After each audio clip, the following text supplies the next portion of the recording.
Depending on where you live, we are about to be 6 months into the coronavirus pandemic.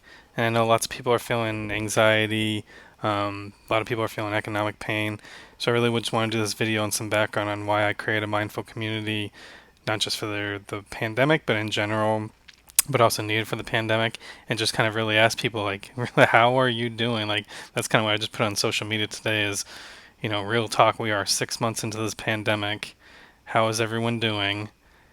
And I don't think, looking at the data, I don't think any of us can guarantee that we are maybe halfway through this. I have no idea.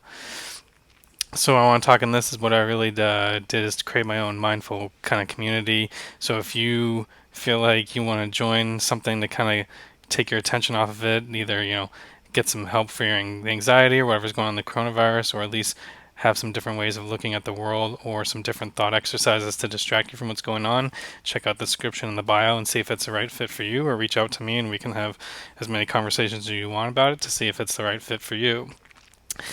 But what I've discovered in my mindful journey of over 10 years is you have to get to a point where you just accept yourself and your own faults and flaws and work with them. And that's why I think one of the mistakes people make in going on a mindful journey or spiritual journey of their own is to try to go it alone. Because I think we all know that mentally we have our own bad habits. 2/3 of the thoughts you think every day are going to be negative thoughts. So all of these have the possibility of derailing you from your path, and that's why a community or a support group or whatever the case may be, whatever works for you, to kind of give you those markers or those opportunities to get your brain back on track, to know that on your own it may not happen. And I will tell you that's why I created Mindful Community. One, yes, I think I can help people with what I've learned, and that in my 40s I should have some knowledge that I think that could help people. But true. Number two, mostly really to help myself, because I know if the news is going to cover the coronavirus pandemic for 5 hours a night, I have the possibility to slow if no one's at home or my wife's working, the kids are asleep, to just turn that on and just have it on in the background going nonstop and get fixated on it, right? So I think that's why it's important to create the opportunities to break that habit or break that mental thought pattern. And by being in a part of community, or even if it's just some of the videos I'm going to send you to break the kind of thought patterns that you have, to try to trigger some thoughts or get you off of that derailment, mindset is the most helpful. And I'll kind of talk through a little bit about my journey through this, since I've started this basically during the pandemic and had people in for as long as 6 months so far and going. So I think I just want to talk about like some of the things. I really remember the day, and it seems funny now, where my brother was texting me saying, "Hey, I hear that our state and our governor is going to have a mandatory 2 week stay-at-home order," right? And then lots of people had that across the whole country. I'm thinking, wow, that's really weird. I didn't think that was possible or that was going to happen, because it was such a out of left field thing to do, right? Even though some of the data should support it. Then I do also remember looking at the data that was available and seeing, okay, in my mind, as a scientist with a background, 2 weeks is not going to cover this. There is no way, with Florida, other states not shutting down, looking at the curves as to when we really need to bend the curve, 2 weeks was not going to be sufficient. So I think myself, mentally, I was prepared for what looked like a couple months. So I think some people were planning on a couple weeks. It was around spring break for the kids, so yeah, it kind of fit into their lives somehow. But I was already mentally prepared for a couple months, and then I was kind of hoping, like everyone else did, that as things got warm in the summer and schools were out and everything, then that would kind of fade, and then we would kind of have a normal fall, or kind of try to get back to normalcy as much as we can. And I think the second wave, starting in July, depending on where you are, seeing this wave of boost in the U.S. is kind of really where I started to struggle mentally myself, to say, I was fully prepared for several months of this, but now seeing this second wave, the second spike, the second thing, and realizing that this is not just going to go away in months, then there's a reality that we could be talking about 1 year from when the first stay-at-home order went through. And that's kind of the mindset that I've been trying to take now, is like, at least to the end of this calendar year, we're probably going to be living with this until there's a vaccine, or and who knows when that could be, right? So that's kind of what really started me thinking about recently is, this we're about 6 months in for most people, depending on where you live, and we could be at the just only at the halfway point if you're lucky. If we're lucky that a vaccine works great, everyone chooses to get it and it's readily available.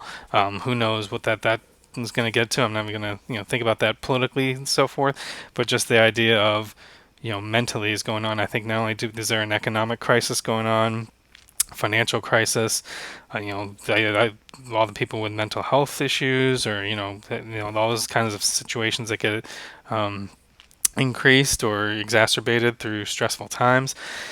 And then I think just personally of like a spiritual crisis of kind of not being able to do what you want, or having to rethink things, or find different ways of living, really kind of changing the way we live.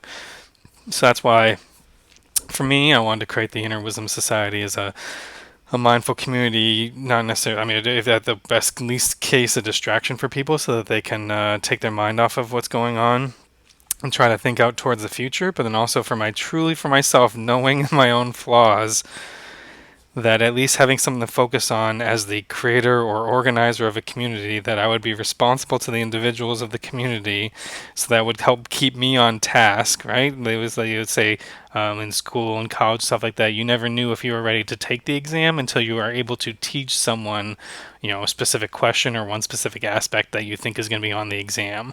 That's what we do in some of our study groups. If you're able to teach other people, you kind of know the content well enough. In the same kind of way, it's almost like if I'm able to help others create focus away from the pandemic and towards other mindful topics, the thought that I have to do that is what's going to help kind of create the organization around my life, that I have to do that as well. So I can't get truly distracted myself, because I have to constantly be thinking about what's materials and topics, or what would be the most helpful thing to kind of send out to the community. So I think that's kind of why my thoughts and mindsets of creating it. And I would ask you whether that's right for you or not. Like, what is your plan now, knowing? Because I think we all of us can tough it out for a little while in one direction or another, but now knowing that we are 6 months in, and we are hopefully going to go, well, hopefully it comes some soon, but we don't know. But you have to be mentally prepared for at least maybe another 6 months.